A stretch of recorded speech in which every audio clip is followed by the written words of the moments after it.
So a bit of a brisk one this morning as we are into autumn.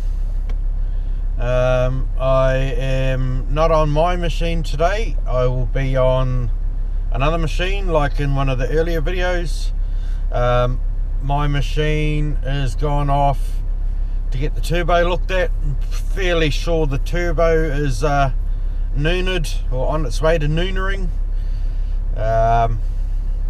Machine was using a tad bit of oil every week, and the turbo felt a bit stiff when I put my finger in there and tried to turn it and stuff. So the combination of those, it was time to send it in. More likely that it is the turbo with those other symptoms. The intake pipe was reasonably clean actually. I was expecting to find a pool of oil in the bottom or really oily, but you just run your finger over it and it's like running a white glove over a dusty cabinet really. There's a tiny little bit of a film, bugger all I would have thought, because I was actually reaching out to put a breather hose on it, so I didn't do that in the end. So yeah, the turbo, the compressor wheel is supposed to spin a lot more freer than what mine did. I might even add it to this video. One of my shorts showed it, I think. So yeah, we'll see what happens. If I'm wrong, it might just be injectors or something, and it could be cheaper, although injectors, if you have to replace them, you have to replace the whole four, and sometimes they could be like $800-900 a pop. So whatever way it is, I'm sort of looking at a little bit of money. But hopefully if I was right about that turbo, that'll explain by a bit of oil, the black smoke. Yeah, hopefully, and hopefully it doesn't empty my bank account too much. But you definitely don't get rich quick being self-employed. She's a bit of a grind.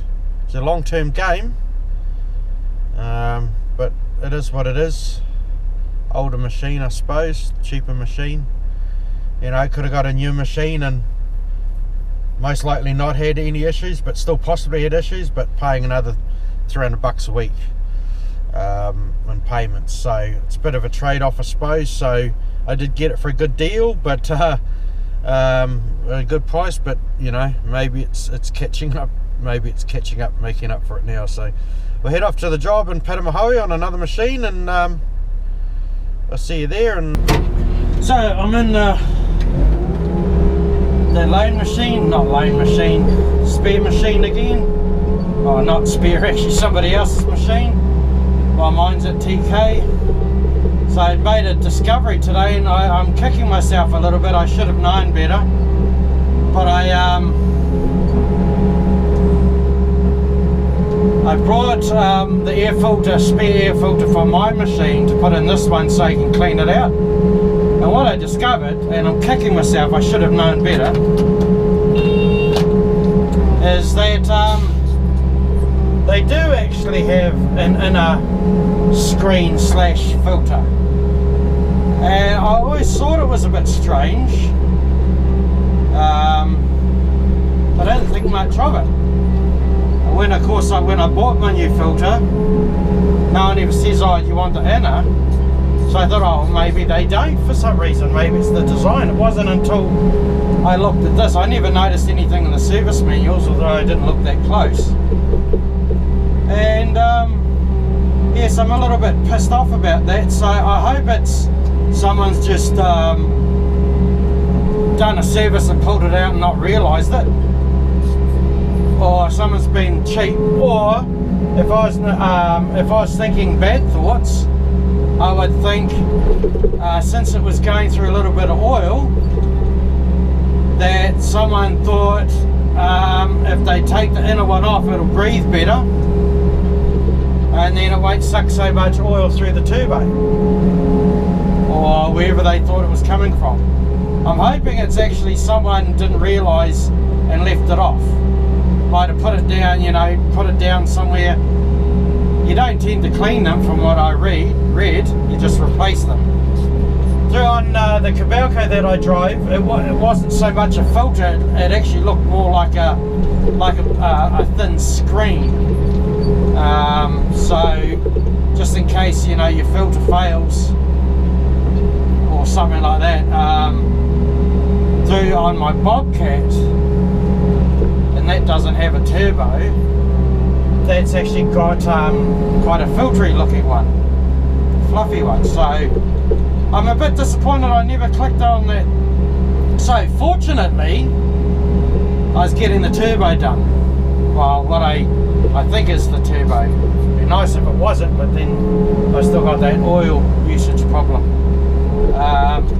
So I should have dodged the bullet, and before anyone thinks, oh, well, that might have caused it, well, unless it never had one for years, possibly, but I think most times out of 10 it's the DPF. So there's arguments that, well, why did the DPF clog up? Well, if it was doing a lot of idling or anything like that, and these things can actually happen. I was on a Cabalco and I think we'd taken the DPF out, well, geez, I think it was before 3,000 hours, and that machine, I drove that for about 10 years, I think. That one did a head gasket, I think, and a turbo, 2 turbos. I think it done a head gasket. Yeah, I think it did. Pretty sure it had done something, and then they decided to take the turbo out, the DPF out. Can't remember, it was a long time ago. I'm sure it was only in the first 3,000 hours maybe. That was a different one. They did something that came up on the screen like a little line, and we were told, you know, you don't have to do anything, don't touch anything, blah blah blah.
Just had me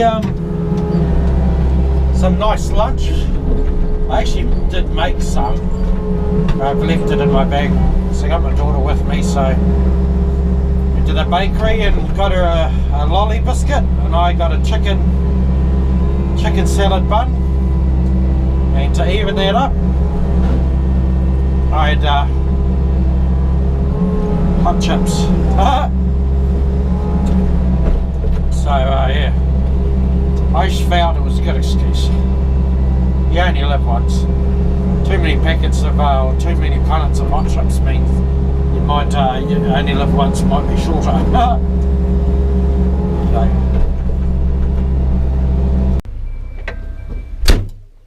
Point of view inside a SV 100-2B.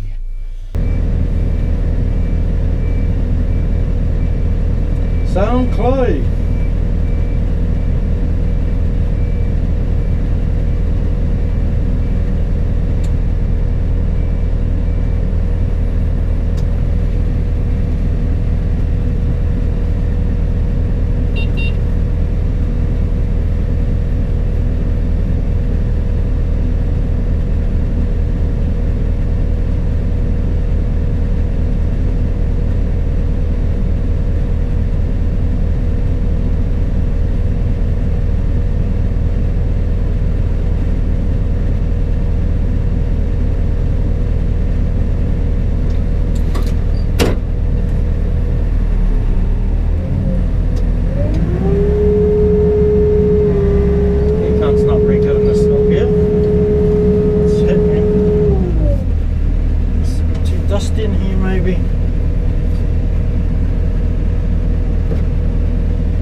Try not to dig out too much too early, because it does dry out and get really dusty like this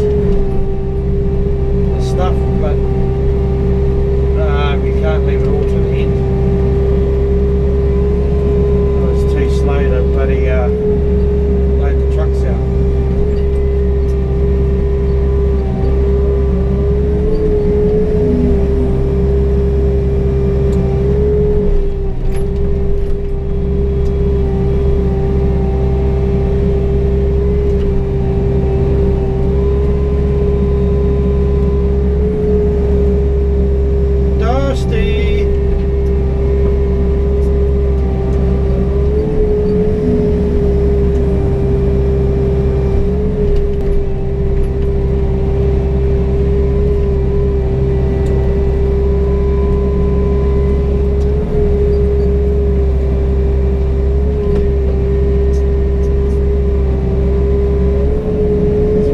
These houses might be getting a bit of dust on their roof.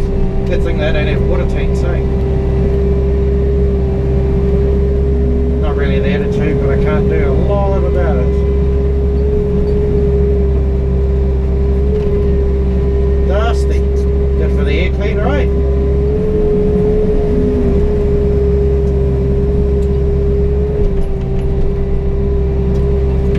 Dig it out like this and it's still in clumps. Actually tends to be not as bad because it hasn't dried out as much.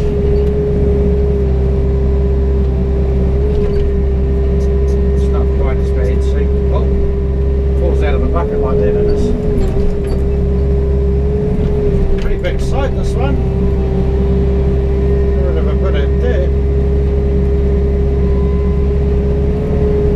Oh, toot Muhammad.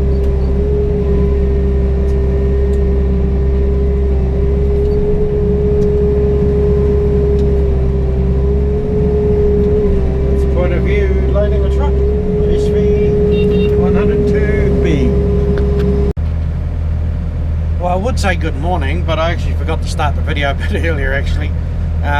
Would have been pretty boring. So still here at Pitamahui, and I've started putting clay in. So I got the trucks carting into me, spreading it out with the digger, doing a bit of a track roll, and then run it over the tractor. So I'm probably looking at